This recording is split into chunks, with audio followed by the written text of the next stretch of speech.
tercer grado. Lengua materna. Introducción. ¿Para qué?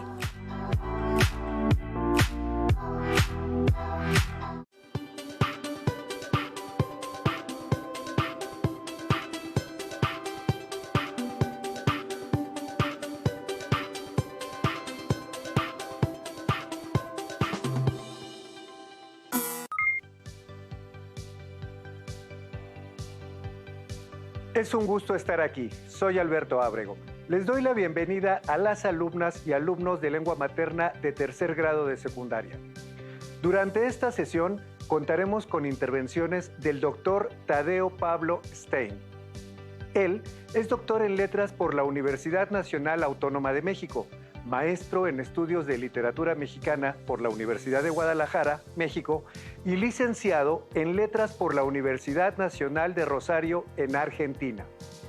Su línea de investigación comprende tanto poesía escrita en Nueva España durante los siglos XVI y XVII, así como la influencia de Góngora en la poesía colonial.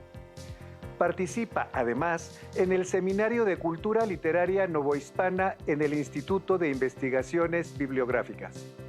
Antes de iniciar, les recuerdo que debemos complementar nuestros hábitos de estudio con una alimentación saludable y una activación física constante. Recuerden que la salud, como el conocimiento, es una responsabilidad que compartimos todos. En esta sesión hablaremos del aprendizaje esperado. Analiza e identifica la información presentada en textos introductorios, prólogos, reseñas, dedicatorias y presentaciones. Y el propósito es que ustedes puedan identificar características y función de textos introductorios. Los materiales que vamos a necesitar para esta sesión titulada Introducción, ¿para qué?, son su cuaderno y lápiz o bolígrafo para tomar notas. Recordemos que todo lo que veamos en esta sesión es para ampliar su conocimiento, por lo que les recomiendo llevar un registro de todas las dudas e inquietudes que surjan. Muchas de estas las podrán ustedes resolver al consultar su libro de texto y al preguntar a su maestra o maestro. Recordemos que cuando nos adentramos en la aventura de leer, encontramos diversos tipos de texto que anteceden la obra o las obras cuando se trata de una antología.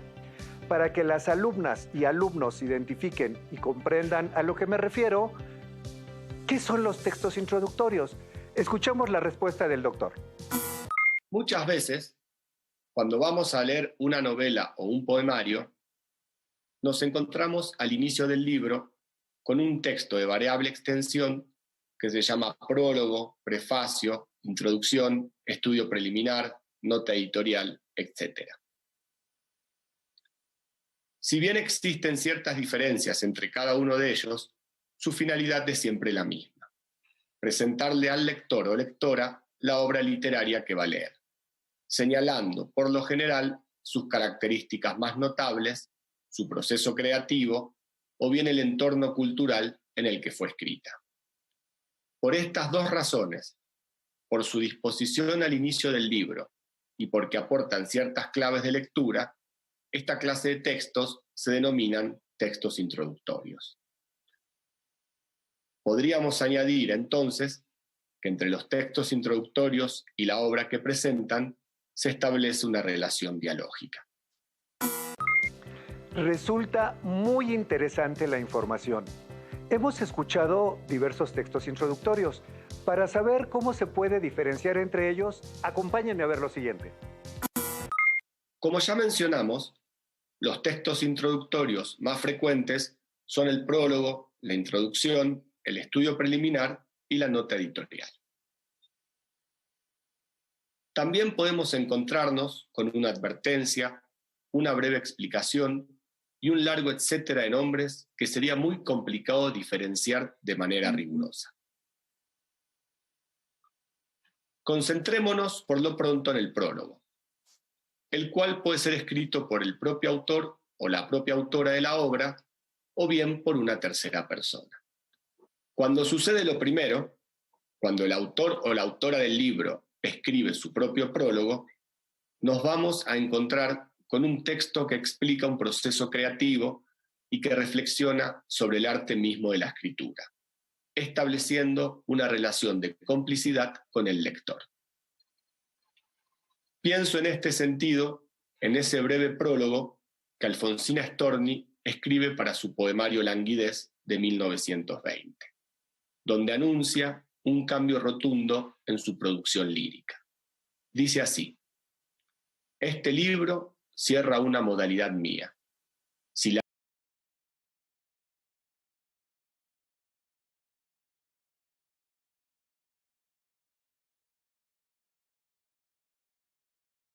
otra ha de ser mi poesía de mañana. En cambio, cuando está escrito por una tercera persona, el prólogo expone de modo general los aspectos centrales de la obra que presenta y nos invita a su lectura. Veamos ahora la introducción y el estudio preliminar. Este tipo de persona, generalmente un especialista en la obra y el autor que presenta. Son relativamente más extensos que un prólogo y mucho más analíticos. Esto quiere decir que abordan de manera específica distintos aspectos de la obra, como su lenguaje, sus influencias, su ideología, volúmenes. La nota editorial explica por qué se decidió organizarla de determinada manera, señalando al mismo tiempo qué ediciones anteriores se consultaron o privilegiaron a la hora de editar el texto. Cuando algunos alumnos se enteraron que habría estas intervenciones por parte del Dr. Stein, quisieron enviar algunas de sus dudas. Escuchemos, por favor, a Yael y muchas gracias por participar. Un gusto saludarles. Mi nombre es José Yael y primeramente agradezco al Dr. Tadeo la disposición a compartir sus experiencias con nosotros los adolescentes. Debo confesar que me encanta leer, sin embargo, normalmente evito los prólogos, dedicatorias, abstractos, resúmenes, incluso aún pienso que me gusta ir descubriendo lo que plantea el autor sin tener opiniones que puedan influenciar dentro de la mía. Pero ahora que supe que tendría la oportunidad de dirigirme hacia usted, me puse a investigar acerca de los prólogos y descubrí que son varios los textos introductorios. Encontré hasta 10 si no mal recuerdo. Así que me gustaría preguntarle, ¿cómo saber qué tipo de texto introductorio debe llevar cada texto? ¿Cómo determinarlo? Y también me surge la duda si en algún momento puede considerarse que hay algún abuso de textos introductorios. Gracias. Muy bien, quiero separar las preguntas. ¿Cómo saber qué tipo de texto introductorio debe llevar cada texto? ¿Cómo determinarlo? Para saber la respuesta, veamos. La extensión y contenido de los textos introductorios depende tanto de la obra que se presenta como del público al que va dirigida dicha obra. Así, por ejemplo, si una obra fundamental de la literatura mexicana, como el Popol Vuh, está dirigida a estudiantes, la presentación tendrá un carácter didáctico y empleará un lenguaje fácil de comprender. Recuerdo, por ejemplo, los prólogos de la colección Clásicos Americanos que publicaban la SEP y la UNAM en la década de 1980, o bien los de la Biblioteca del Estudiante Universitario de la UNAM. Ahora bien, si el Popol Vuh está dirigido a un público académico, la presentación será mucho más técnica, por decirlo de alguna manera, y seguramente discutirá interpretaciones anteriores que se han escrito sobre ese mismo texto. Pero en ambos casos, las dos introducciones nos darán ciertas coordenadas para entender la importancia histórica y literaria del Popol Vuh. Pasemos a una segunda pregunta. ¿En algún momento puede considerarse que hay un abuso de textos introductorios? Conozcamos la respuesta. Es una muy buena pregunta. Para responderla, les propongo viajar en el tiempo. Durante el período colonial, de 1521 a 1821, los libros que se imprimían tanto en México como en España debían traer, por razones legales, una serie de textos introductorios, tales como la censura, la tasa y el privilegio o derecho de impresión. Luego seguían, por lo general, una fe de ratas, una dedicatoria, un prólogo al lector y un conjunto de poemas que celebran el ingenio del autor o autora de la obra. Si ven un libro antiguo, seguramente les sorprenda encontrar todos estos textos que he mencionado. La censura, por ejemplo, nos dice que había un control sobre la producción impresa. La tasa, a cuánto se vendían los libros. La fe de ratas se relaciona a veces con los problemas tipográficos que debían enfrentar los cajistas. La dedicatoria nos sugiere la persona que financiaba o costeaba la impresión del libro. Los versos elogiosos nos dicen quiénes eran los amigos y amigas del autor o la autora y quiénes estaban disputando en ese momento el campo cultural. Un caso paradigmático donde los textos introductorios son realmente excesivos es el segundo volumen de Sor Juana Inés de la Cruz, publicado en Sevilla en 1692. Aquí aparecen múltiples piezas laudatorias escritas en prosa con el objetivo de señalar una y otra vez el genio impar de Sor Juana. En cierto sentido, podemos interpretar esta abundancia como una defensa de Sor Juana, que en México estaba pasando por un momento personal muy delicado. Luego de este rodeo, podemos concluir que sí puede haber muchos textos introductorios, pero que ello no es necesariamente malo. Recuerdo ahora la edición del Quijote dispuesta por Francisco Rico, donde hay como 4 o 5 prólogos. En casos así, cuando nos encontramos con un libro con muchos textos introductorios, lo más sano es no desesperar y no desanimarse. Mejor pensar que todos nos van a ayudar a comprender mejor lo que vamos a leer. Y si están muy ansiosos o ansiosas por llegar a la obra, pueden saltarse los textos introductorios y consultarlos más tarde. A propósito de prólogos, hay otra participación ahora de Pamela y les invitamos a escucharla. ¿Qué tal, doctor Tadeo? Es un gusto estar aquí. Soy Pamela y me gustaría que nos comentara cuáles son las características principales que debo considerar para realizar un prólogo. ¿Puede existir más de un prólogo en un libro? ¿Para qué nos ayudaría? Si fuéramos los autores del prólogo, ¿qué pasaría si no nos agrada el escrito de la obra? ¿Qué se tendría que hacer? En el prólogo, ¿puede intervenir solo una persona o varias que hayan leído la obra? Gracias, Pamela. Empecemos por saber, ¿cuáles son las principales funciones que cumplen los prólogos? Hace unos minutos distinguimos 2 tipos de prólogos: los escritos por el autor o autora de la obra y los escritos por otra persona.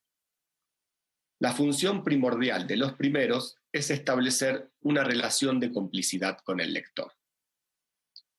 Pienso ahora en el prólogo a la primera parte del Quijote, donde Cervantes se burla abiertamente del campo literario del momento, sobre todo de esos escritores que disimulan su ignorancia haciéndose pasar por grandes eruditos.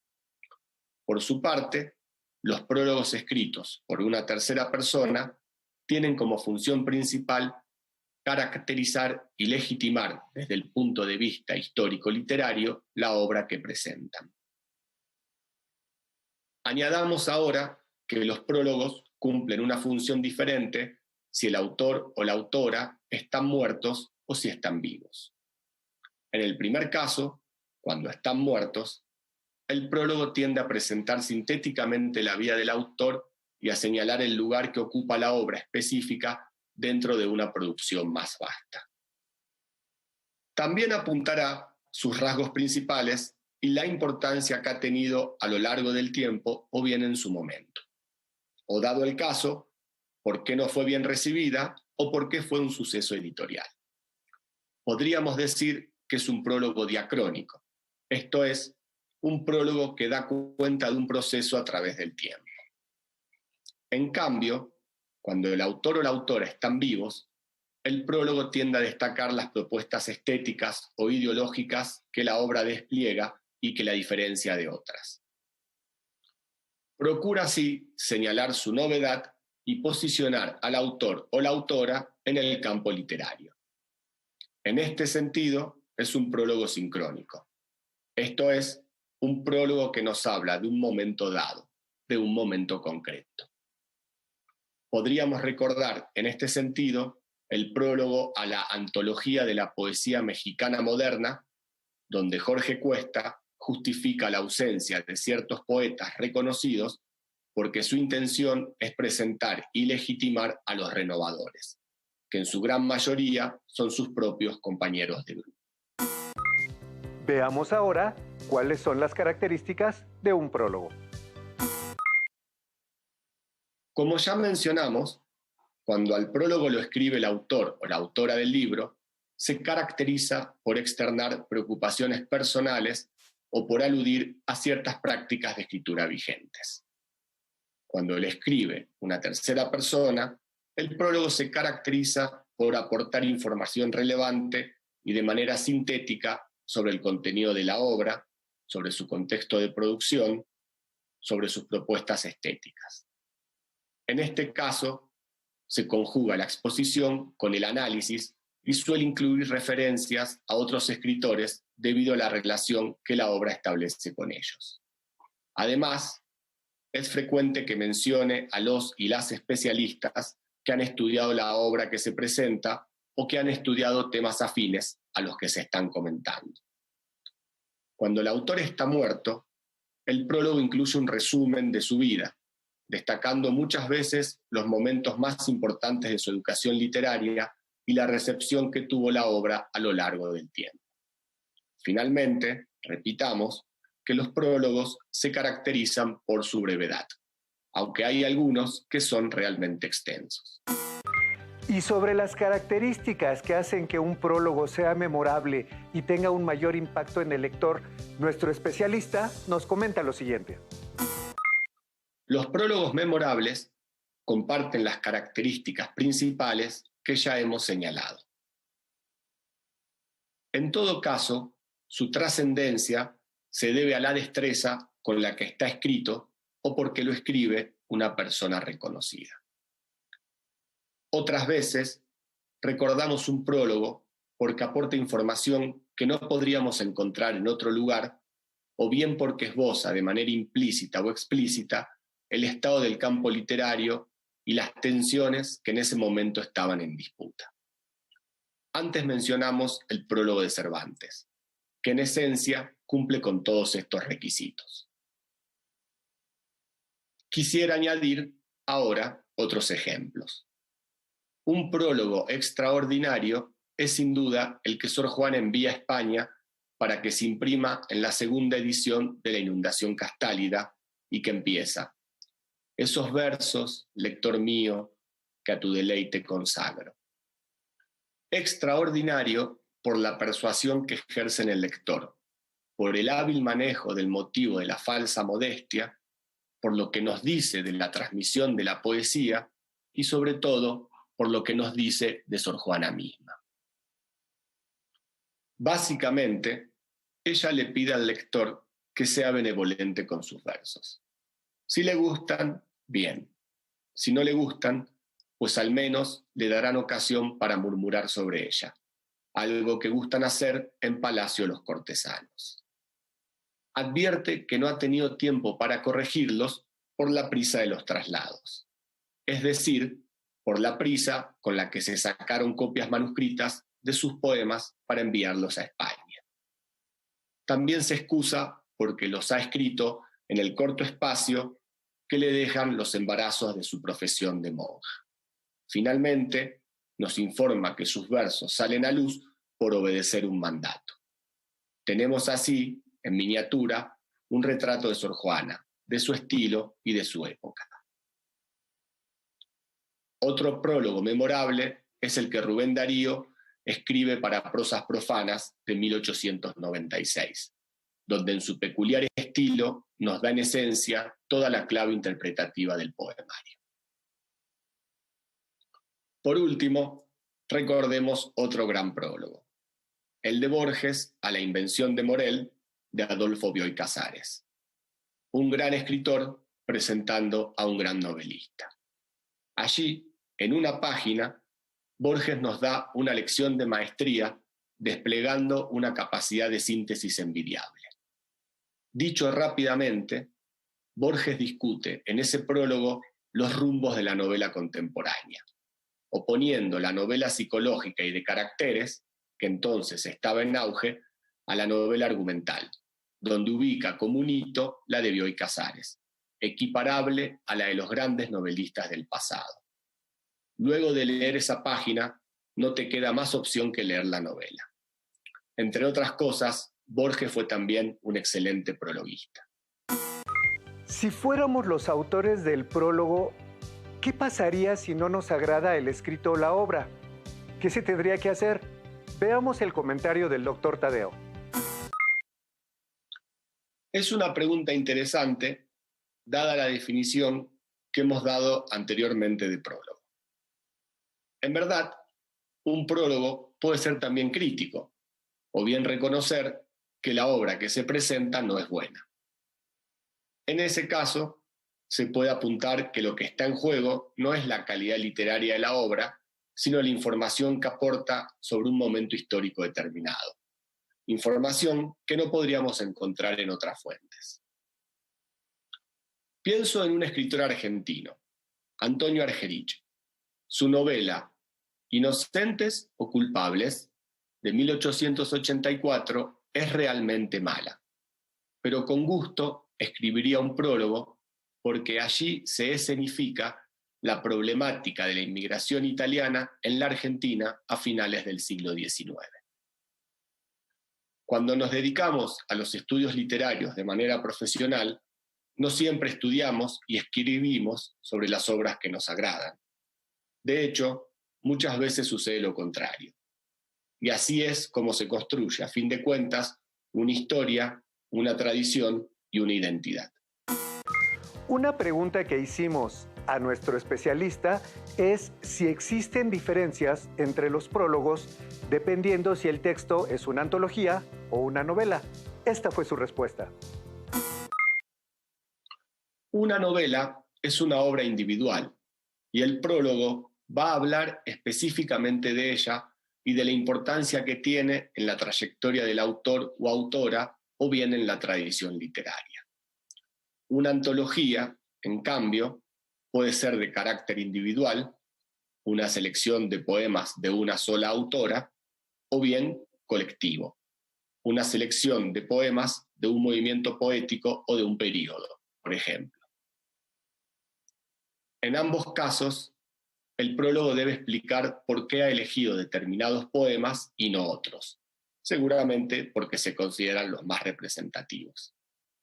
Además, debe apuntar características generales que puedan aplicarse al conjunto de los textos seleccionados y, dado el caso, señalar las diferencias que existen dentro de la producción de un mismo poeta o bien de una misma escuela, movimiento o periodo.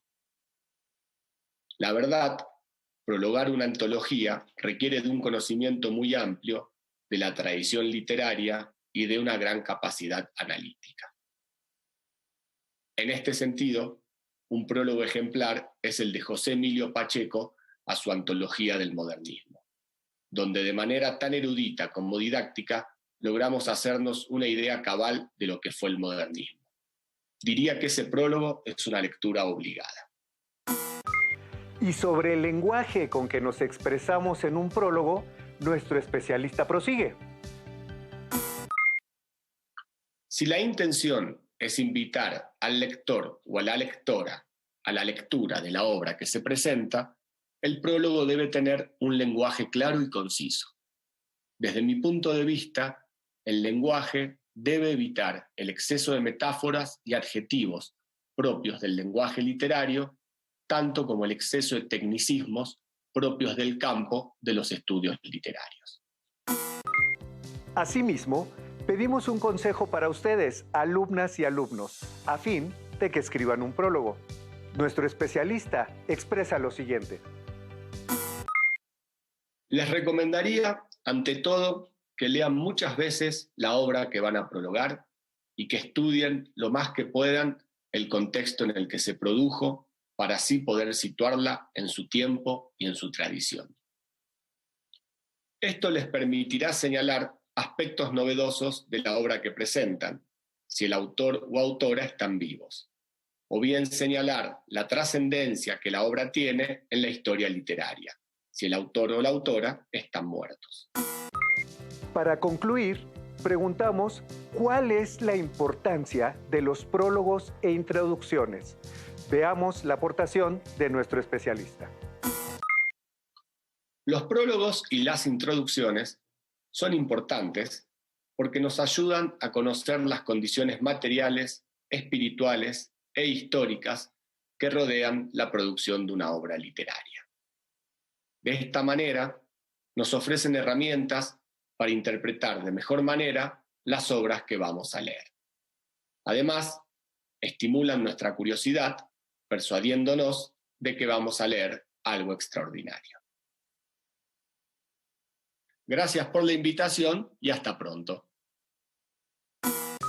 Desde aquí, damos las gracias al Dr. Tadeo, pues nos ha brindado herramientas muy útiles para identificar y comprender los textos introductorios.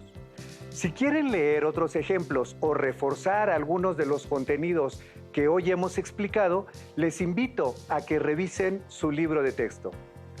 Agradecemos la participación del Dr. Tadeo Stein y esperamos vernos pronto en otra sesión de Aprende en Casa 2. Si tienes dudas o necesitas ayuda, llama al centro